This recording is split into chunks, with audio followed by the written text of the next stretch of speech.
If you want to know one of the best ways you and all your friends, your whole friend group can achieve your goals, stay tuned to the end of this video because part 3 would really help a lot. But before I even start, I want to say thank you guys so much for getting me to 50 subs. I know it's very long way from the goal of 100K. Right now, the current goal is just getting to 100. Slow increments and we could do it. But anyways, let's jump straight into it. So how do you achieve more with your friends? And I know this is tough sometimes because there's that famous quote that goes, you are your surrounding, you are the 5 closest people, you know, or show me your friends and I'll show you your future, this, that, and the third. And sometimes it's like we have a lot of connections with our friends. Sometimes it's hard for us to let them go because they were the only one that was there for us when no one else was there. So it's like, it's tough because there's a inclination to be there with them or to get them through such a hard period that they helped you get through. So I say this to say that I understand, but you need to understand your situation is not unique. Your situation may feel unique, your experiences, everything in conjunction together may make you feel vehemently unique, but you're not unique, right? Someone probably answered the question that's in your head and read it 9 years ago. And the thing is, you can lead the horse to the water, but you can't force it to drink. But first things, I don't know if you guys read the Bible or anything, but God said if you want to take the log out of someone else, if you're going to take a speck out of someone's eyes first, you have to take the log out of your own eye.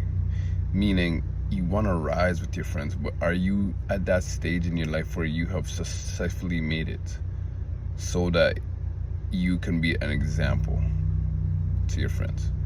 And that brings to step number 1. You have to be an example, right? If you could try to give people advice, but a lot of times people don't listen to advice when you give it to them. So why are they gonna listen to it when they don't even ask for it, right? So you could tell all these friends who aren't on the same wavelength as you or trying to get like you that, yo, let's do this. I see the vision, I see the future, but they might not be open to hearing it, which is fine, right? Your advice is sometimes gonna go on deaf ears. What I want you to do is take your remainder energy, everything you have, focus on you and getting that bag, getting that chicken bag, getting whatever dreams and goals you have to go for that.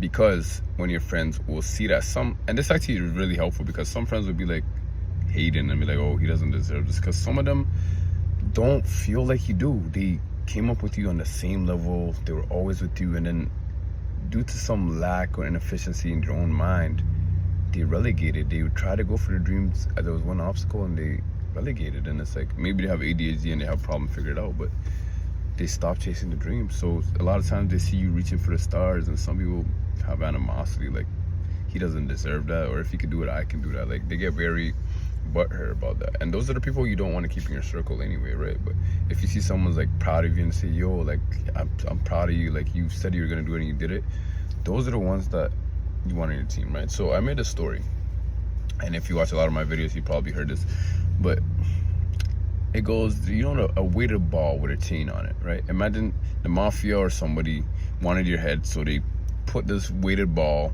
cement block ball, on your leg, and they dropped you in the middle of the ocean. The people who would try to come down and try to cut that off, and then they'll have to go swim back up and get some air, come back down, cut it off, for people who would literally die trying to get that off with you, those are the ones you want to keep in your life. The people who say, I'm not even gonna jump in there, oh, there might be sharks in that water, blood, like, come on, slime, you really think I'm gonna mess up my new drip, my new J's? Like, you don't really want those guys in your circle, right? So with that being said, if someone really wants to win, they're already gonna be in that mindset, which makes it easier. But if not, you have to win without them, and that can inspire them. 2, you have to realize who this person is innately. Do you see them as someone who can break the curse of their environment, who can actually start thinking for themselves? Or are they so plugged into everyday society that they don't even see the vision, right? And people have different stages in their life. Some people can wake up to reality later in life, some people can do it earlier. But do you see the potential of it? Because if you do, I don't suggest giving up on your friend, especially if you are super important to them. But if you really think they're just gonna bring you down, you're not getting it multiple time and time again, it might be easier for you to cut them off. Right? 2, what are you consuming? So are you watching a lot of books, are you watching a lot of movies, are you watching a lot of news, like are you going on social media and seeing like bad stuff? Because I try to stay away from social media personally and TV and all that stuff, because it's just drama and negativity and stuff, and that really is a poison to your mind, right? It's good for conversation, yeah, like if you're with high net worth individuals, I suggest reading the paper from time to time, so just having something to talk about, right? But for the most part, if you're watching Love is Blind and this, that, and the third, it's good for research if you want to know about like male nature or female nature or something like that, sure. But a lot of people aren't doing it for that. They're doing that for the drama. And they're like, oh, what did Ricky do to Melanie? And she's not a part of the house today. That's not what you want. Small minds discuss people. Great minds discuss ideas.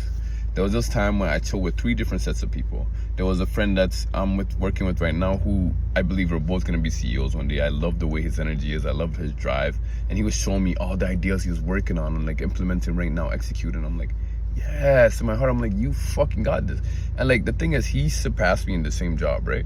And a lot of y'all be like, oh, fuck, like this, that. But I'm like, no, this guy's fucking awesome. And I want to see him win. Even if I'm not going to be there, I want to see him win. And when I win, I will bring him with me.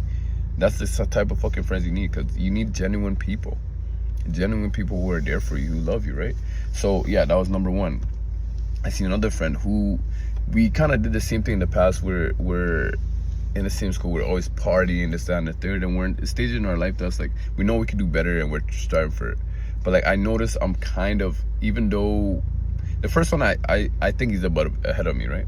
This one, even though we're kind of on the same level, I think I'm kind of a bit more advanced, and just because I'm just studying a lot and I'm just reading a lot, and nothing to say about him. I know he's a smart individual, but at the same time, I view him still at the same level as me.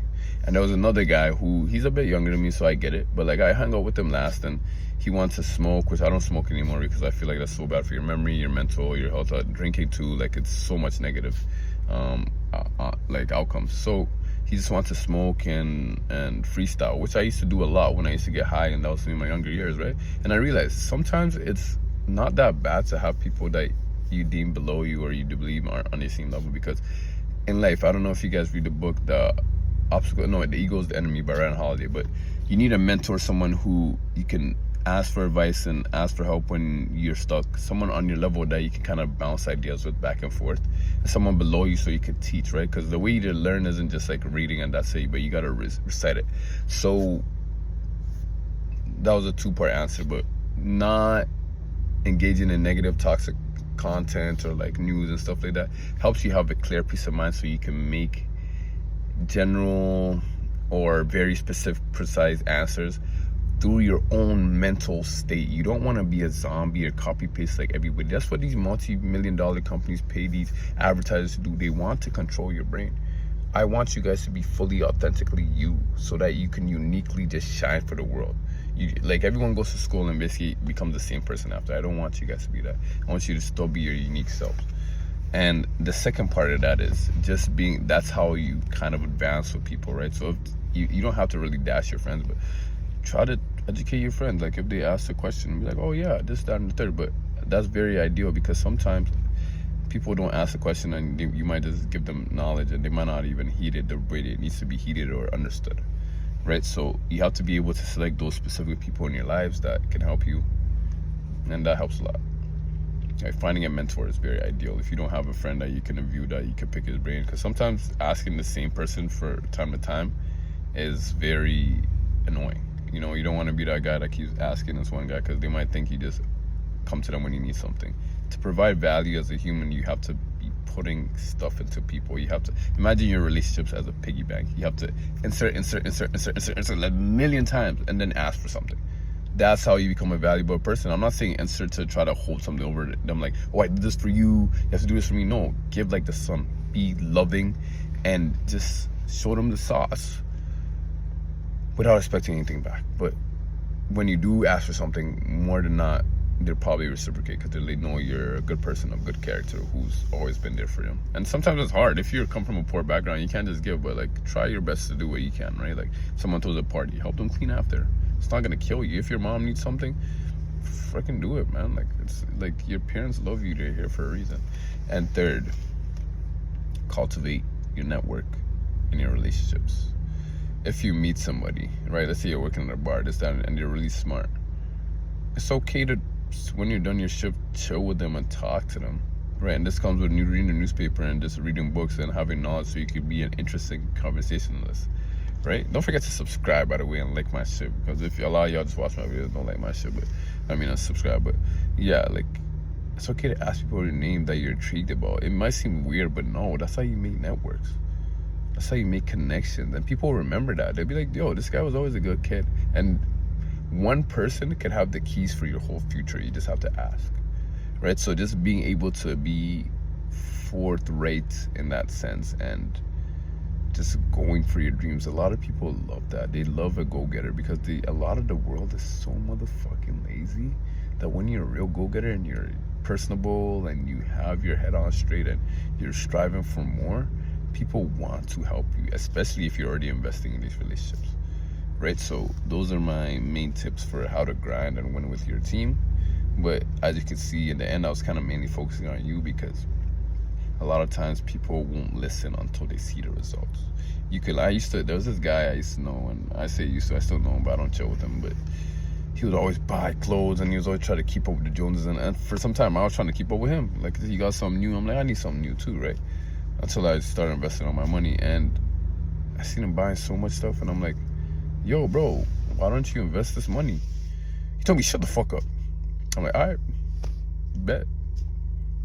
Never gave him any advice, nothing, because it's just so immature. Sometimes people don't see it and they can't. It's like trying to show them the sun when they have sunglasses on. Like, they think they're fine, which some people are just fine. You're protecting your eyes, right? Like, to them, that's all they know. The trauma set them up that way. Some people come from such poor neighborhoods that unless they want anything for themselves, or they've seen the life and they realize I gotta change, you can't change that mindset. They don't think about how they really think. They said this is just the way I am, not realizing that their environment has indoctrinated them to think like this, right? And if you're watching this video, I know you want to be different. If you stayed till this long, I know you want to level the fuck up. So let me know. If you have a question, message me right now. Like, obviously my price is probably gonna go up the more value I like present to the world, and I'll probably start charging for this. But right now, message me and I'll give you advice for free. If I'm fucking see this in the future, hopefully I'm not too bombarded with a bunch of messages. It's okay to message me, and there'll be days I reply. I know that for sure. So I can't promise though. It's hard to promise, but if you're genuine heart, I just believe that a message will be received somehow. And ChatGPT is your best friend, by the way. Make sure to use him or her, or whatever ChatGPT in this machine is, and it'll make your life easier too. And I'm gonna leave off with this one last piece of advice. I know a lot of people probably signed off already, but if you have a girlfriend or a relationship, you know what? I'll take it for a new video.